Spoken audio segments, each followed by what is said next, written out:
السلام علیکم ورحمۃ اللہ وبرکاتہ۔ رب اشرح لی صدری ویسر لی امری واحلل عقدۃ من لسانی یفقہوا قولی۔ رب زدنا علما رب زدنا علما رب زدنا علما اللہم فقہنا فی الدین آمین۔ ماشاءاللہ آج ہم پڑھیں گے سورۃ المؤمنون اور آج ہمارا 18واں سپارہ شروع ہو رہا ہے۔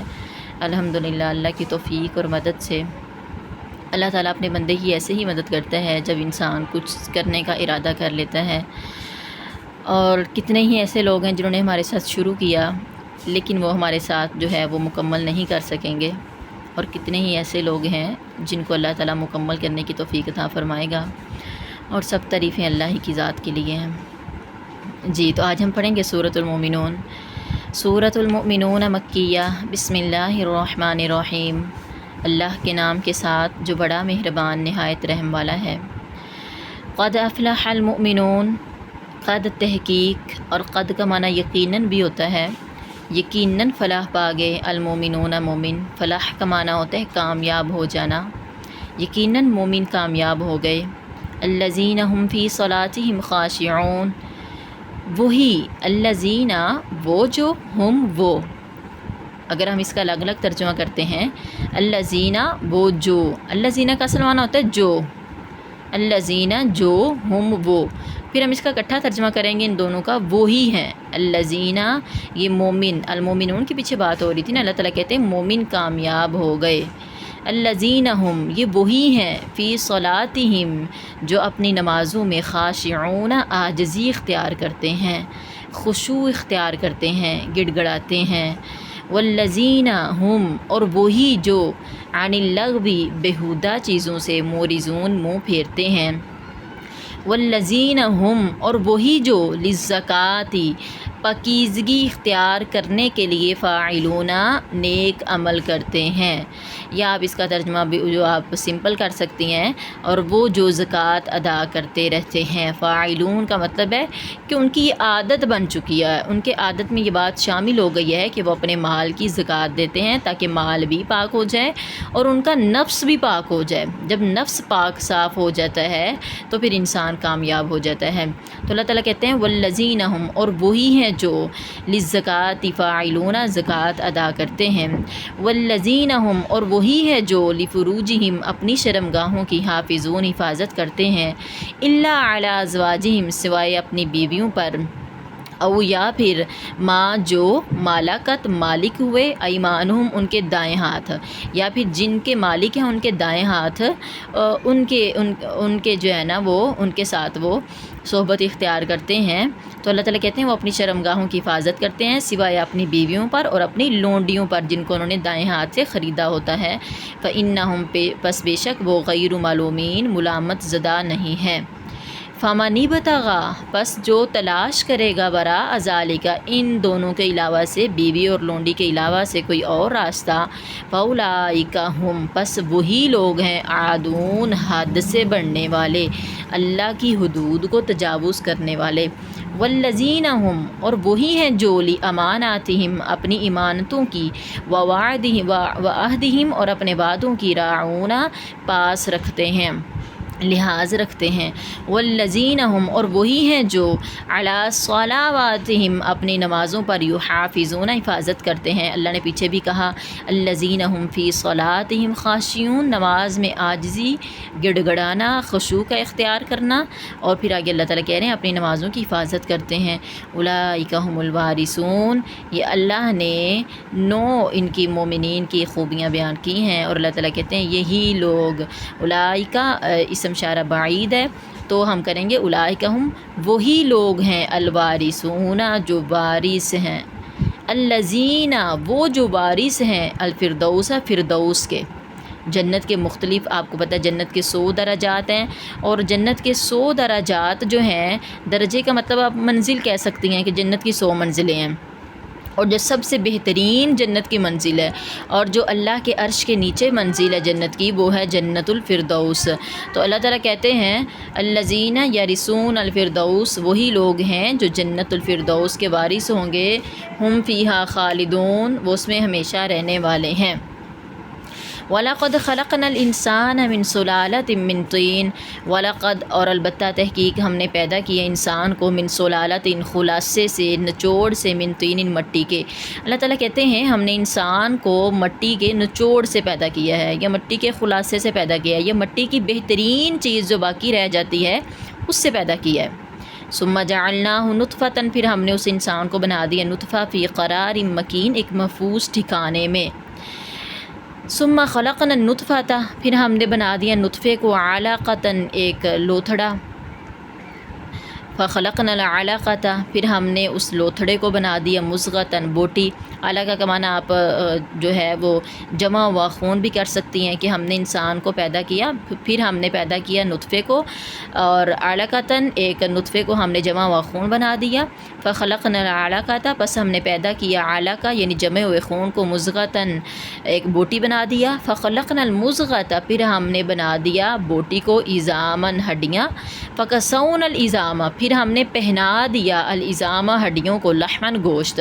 کسونا جو ہے نا اس کا معنی ہوتا ہے پہنانا، پھر ہم نے پہنا دیا ہڈیوں پر گوشت۔ ثم پھر انشأناہ ہم نے اس کو پیدا کیا خلقا آخر ایک دوسری پیدائش میں، دوسری صورت میں۔ فتبارک اللہ پس بہت بابرکت ہے اللہ تعالیٰ احسن الخالقین جو تمام پیدا کرنے والوں میں سے سب سے اچھا پیدا کرنے والا ہے۔ اچھا یہاں پر ایک آیت ہم نے پڑھی ہے کہ ہم نے انسان کو مٹی کے خلاصے سے پیدا کیا ہے، مٹی کے نچوڑ سے پیدا کیا ہے۔ مطلب اس کا یہ ہے کہ اللہ تعالیٰ نے پہلے خشک مٹی لی، پھر اس مٹی میں پانی ڈالا جس سے وہ گارا بن گیا، پھر اس گارے کے اندر سے بدبو آنا شروع ہو گئی، اور وہ جو اس کے اندر لیس اور جو ہے وہ چپکدار وہ مادہ بن گیا، اور اس جو لیس اور چپکدار جتنی اس کے اندر مٹی زیادہ لیس والی تھی اور جو زیادہ چپکنے والی مٹی تھی، پھر اللہ نے وہ اس گارے میں سے وہ چپکنے والی مٹی کو نکال لیا، پھر اس سے جو ہے وہ انسان کو آدم علیہ السلام کو پیدا کیا، پھر جو ہے وہ اس مٹی کو جو ہے نا وہ خشک کیا، پھر اس کو حرارت دی، اور پھر اللہ تعالیٰ کہتے ہیں کہ اس سے ہم نے جب پتلا بنا لیا آدم علیہ السلام کا تو ہم نے اپنی روح پھونکی جس سے آدم علیہ السلام وجود میں آ گئے۔ پھر آدم علیہ السلام کے بعد جو باقی ساری نسل ہے وہ توالد و تناسل سے اور نطفے کے ساتھ پیدا ہوئی ہے، ٹھیک ہے۔ تو اللہ تعالیٰ کہتے ہیں اس طرح ہم نے انسان کو مٹی کے خلاصے سے، مٹی کے نچوڑ سے، یا پھر جو ہے جو سلالت ان کا معنی آپ بہترین چیز بھی کر سکتی ہیں کہ مٹی کا جو بہترین حصہ ہے ہم نے اس سے انسان کو پیدا کیا۔ جی ثم انکم بعد ذالک لمیتون ثم پھر انکم بے شک تم بعد ذالک اس کے بعد لمیتون یقیناً فوت ہونے والے ہو، یعنی اللہ تعالیٰ کہتے ہیں ہم نے تمہیں پیدا کیا اور اللہ تعالیٰ نے پیدائش کے مختلف مراحل بھی ہمارے سامنے رکھے، تو اللہ تعالیٰ کا مطلب اسے سمجھ آتا ہے کہ یقیناً اللہ نے انسان کو بڑی اہم چیز کے لیے پیدا کیا ہے، تو اسی لیے تو اللہ نے اس کو اتنے بہترین طریقے سے اور اتنے مراحل کے بعد اس کو پیدا کیا اور خوبصورت پیدا کیا ہے، اور اللہ نے پھر کہا ثم انکم بعد ذالک لمیتون پھر اس کے بعد تم یقیناً فوت ہونے والے ہو، تو گویا کہ اللہ نے ایک بہترین اور اہم کام کے لیے انسان کی پیدائش کی ہے، اور وہ پیدائش کا مقصد کیا ہے کہ اللہ کی عبادت کرنا، اللہ کی رضامندی کے کام کر کے جانا، اللہ کو خوش کرنا۔ یقیناً ہم نے واپس جانا ہے، اور اللہ تعالیٰ کہہ رہے ہیں کہ یقیناً تم بعد میں فوت ہونے والے ہو۔ ثم انکم یوم القیامت تبعثون جب تم فوت ہو جاؤ گے تو پھر یقیناً تم جو ہے وہ قیامت کے دن اٹھائے جاؤ گے۔ وَلَقَدْ خَلَقْنَا فَوْقَكُمْ سَبْعَ طَرَائِقَ وَمَا كُنَّا عَنِ الْخَلْقِ غَافِلِينَ اور یقیناً تحقیق ہم نے پیدا کیے تمہارے اوپر 7 طرائق راستے یا طبقے بھی کہہ سکتی ہیں، تو مراد آسمان ہے۔ وما كنا عن الخلق اور نہیں ہیں ہم مخلوق سے غافلین غافل، ہمیں تمام مخلوق کی تمام چیزوں کی خبر ہے۔ وانزلنا من السماء ماء بقدر فاسكناه في الارض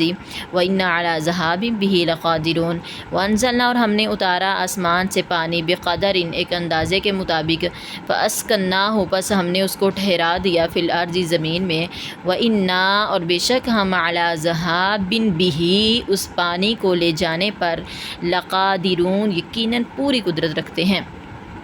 فَأَنشَأْنَا لَكُمْ بِهِ جَنَّاتٍ مِّن نَخِيلٍ پس ہم نے پیدا کیا تمہارے لیے اس پانی کے ساتھ باغات من نخیل کھجوروں کے، وَأَعْنَابٍ اور انگوروں کے، لَكُمْ فِيهَا فَوَاكِهُ كَثِيرَةٌ وَمِنْهَا تَأْكُلُونَ تمہارے لیے ان باغات میں فواکہ کثیرۃ بے شمار پھل ہیں، فواکہ پھل ہیں، کثیرۃ بے شمار، ومنہا تأکلون اور انہی پھلوں سے تم کھاتے بھی ہو، وشجرۃ تخرج من طور سیناء تنبت بالدہن وصبغ للآکلین اور ہم نے ایک درخت بھی پیدا کیا، تخرج جو نکلتا ہے، من طور سیناء طور سینا سے، تنبت وہ اگتا ہے، بالدہن تیل کے ساتھ، وصبغ اور یہ سالن بھی ہے، للآکلین کھانے والوں کے لیے۔ تو یہ اللہ تعالیٰ زیتون کے درخت کی بات کر رہے ہیں کہ ہم نے زیتون کا درخت بھی ہم نے جو ہے وہ پیدا کیا، جس کے اندر بہت زیادہ تیل پایا جاتا ہے اور لوگ اس سے تیل نکالتے ہیں اور اس تیل کو بطور سالن بھی استعمال کیا جاتا ہے۔ وَإِنَّ لَكُمْ فِي الْأَنْعَامِ لَعِبْرَةً اللہ تعالیٰ کہتے ہیں بے شک تمہارے لیے چوپاؤں میں بھی یقیناً بڑی عبرت ہے، نُسْقِيكُم مِّمَّا فِي بُطُونِهَا ہم تمہیں پلاتے ہیں، مما اس سے جو فی بطونیہا ان کے پیٹوں میں ہوتا ہے، یعنی چوپاؤں کے پیٹوں میں جو دودھ ہے وہ ہم تمہیں پلاتے ہیں، وَلَكُمْ اور تمہارے لیے فیہا ان چوپاؤں میں منافع کثیرۃ بے شمار فائدے ہیں، ومنہا تأکلون اور ان میں سے تم کھاتے بھی ہو، وعلیہا وعلی الفلک تحملون وعلیہا اور ان پر یعنی ان چوپاؤں پر، وعلی الفلک اور کشتیوں پر، تحملون تم سوار کیے جاتے ہو۔ جی تو سورۃ المؤمنون کا پہلا رکوع مکمل ہوا ہے،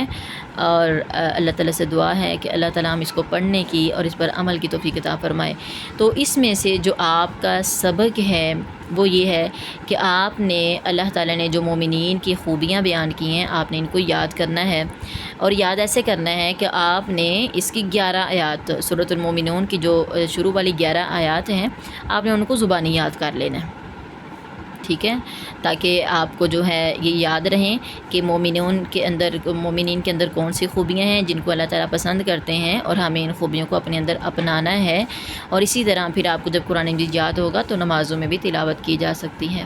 وما علینا الا البلاغ المبین۔ السلام علیکم ورحمۃ اللہ وبرکاتہ۔